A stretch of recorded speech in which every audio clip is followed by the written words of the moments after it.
up, good people? It's Elena of Financialdemics, where I give you the tips and tools to manage your money, increase your savings and your income, and decrease your debt. And today we're talking about all the money advice you need when you're in your 20s.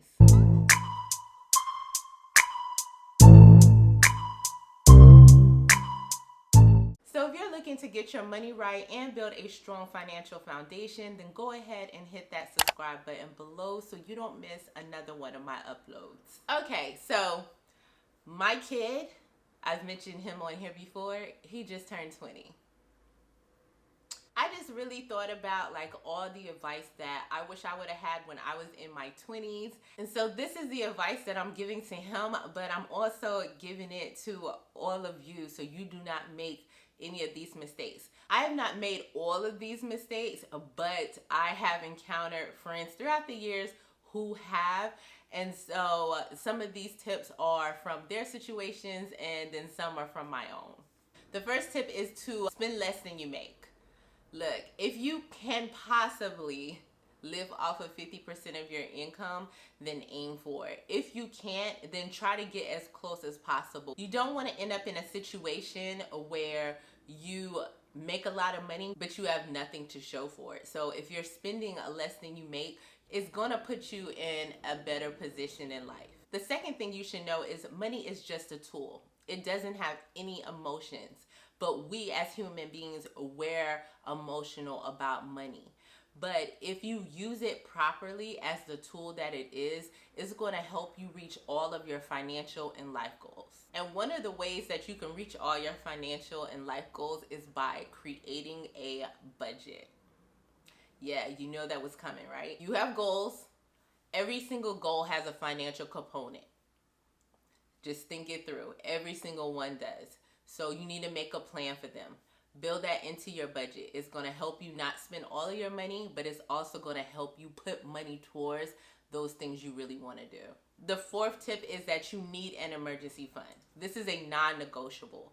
A lot of people like to talk about, saying the word emergency is negative and you're putting negativity out there.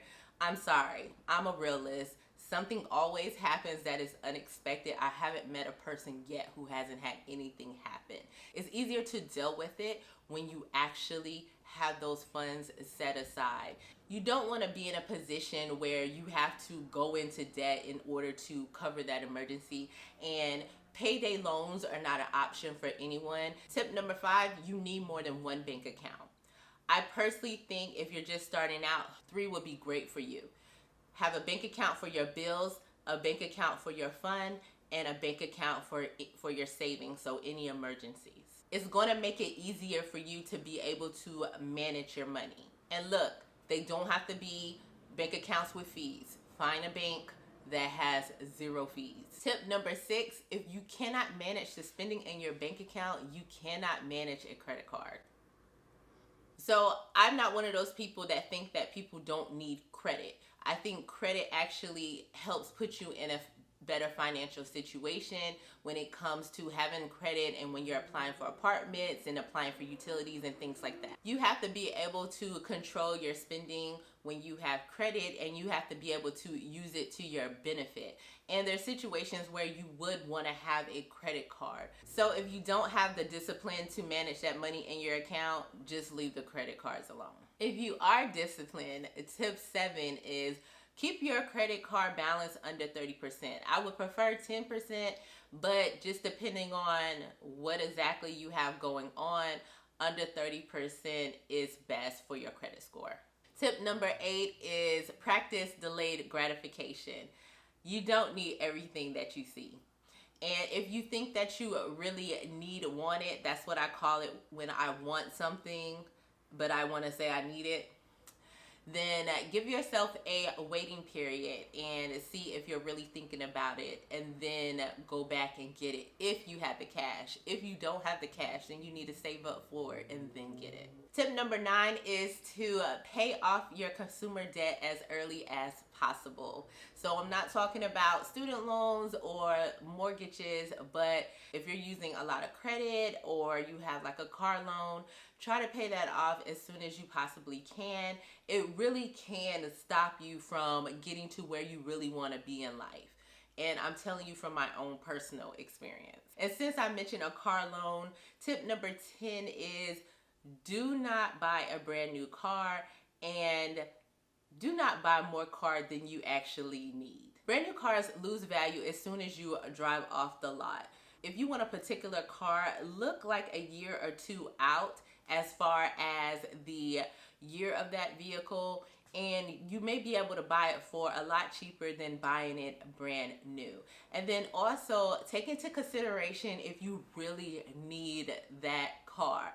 I've said more than once that I bought my dream car. I think I was in my 20s when I bought my dream car, and it was an SUV.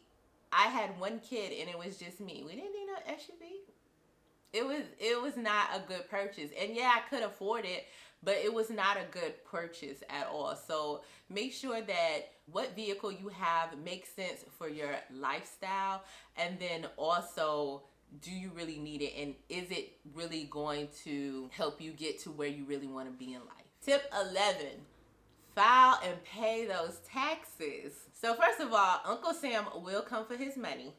It may take him a minute, but he's going to come and get his money. But also, one thing that people don't necessarily think about is that you need to prove your income in a lot of ways. And when you're looking to buy certain items, they really want to see your tax return. Sometimes they'll take your pay stubs, but for certain things, like if you ever want to buy a home, they want a tax return. So if you're not filing your taxes, then you have nothing to prove your income.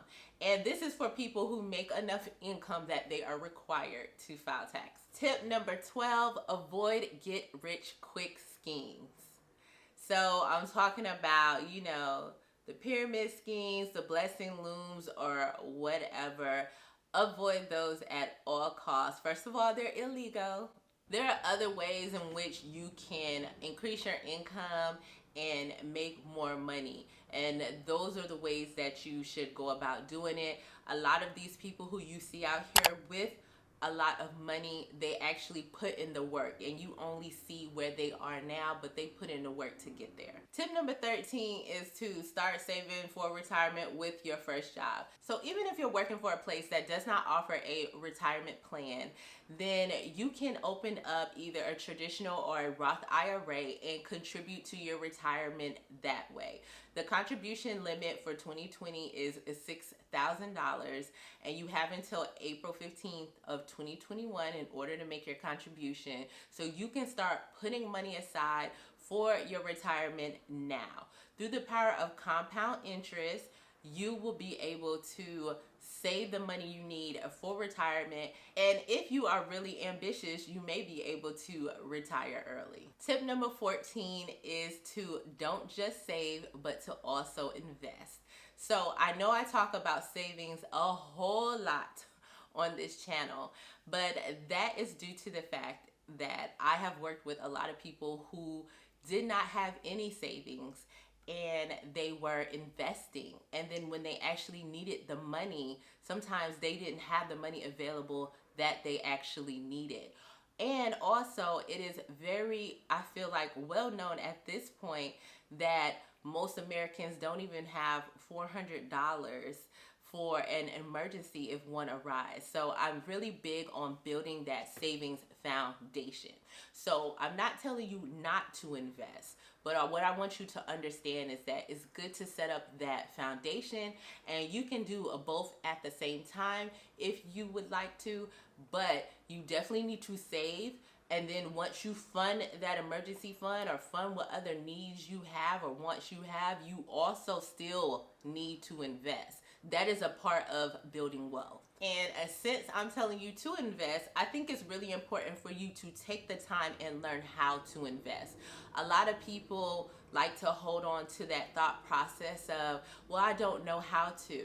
There are so many ways that you can learn how to invest. There's so many books out here. If you have a retirement plan at your job, there are licensed representatives and financial advisors who are actually working for the company that your retirement plan sits with, who can kind of teach you these things. You can ask them questions and they can give you feedback and help you understand so that you know what you're doing.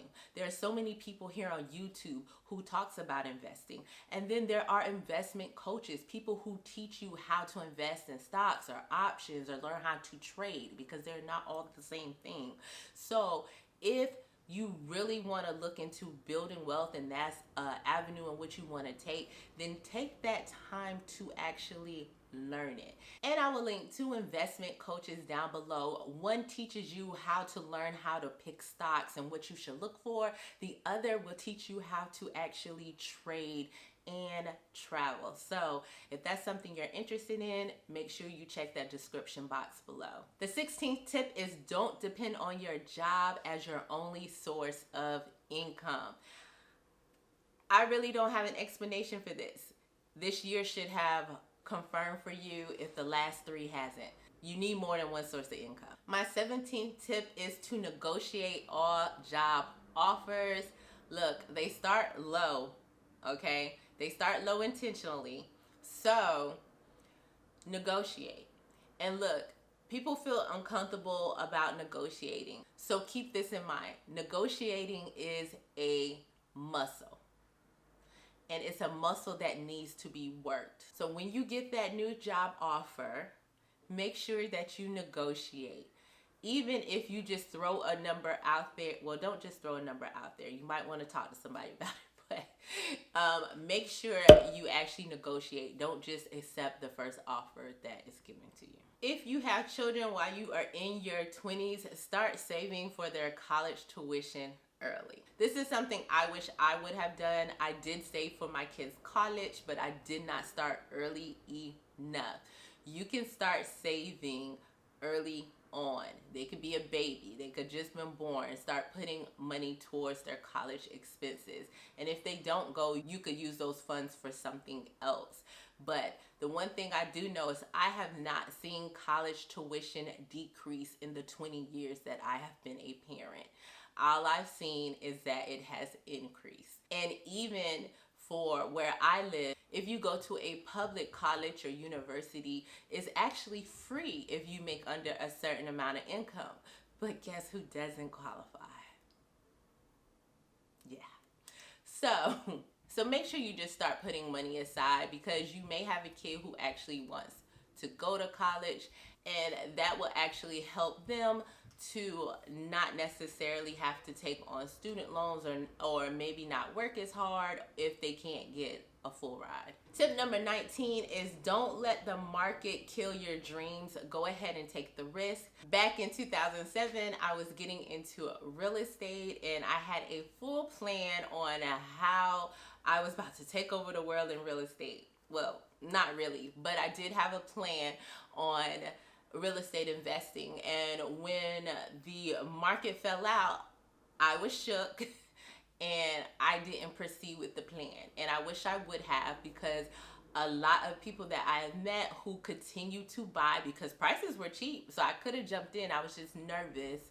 You know, they're doing really well with their investment portfolios, and so I wish I would have jumped in the way that I originally planned on. And so jump in and take the risk.